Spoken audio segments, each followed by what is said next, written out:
Nel punto di questa settimana è il caso di rispolverare quello che è il quadro della prima squadra in casa Fenice Venezia Mestre, visto che i lagunari non disputano una gara di campionato dal 19 marzo, quando uscirono sconfitti dal palazzetto di Campoligure per mano della Sampdoria con il punteggio di 6-2.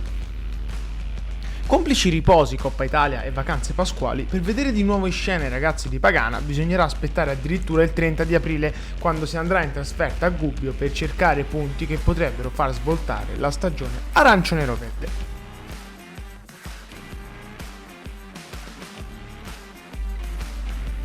Passando all'Under 19 è stato necessario smaltire in fretta la delusione della Coppa Italia, poiché il campionato presentava subito un impegno importante come il derby contro il Città di Mestre, che grazie alla doppietta di Memo e alla rete di Stefanon è stato vinto per 3-1.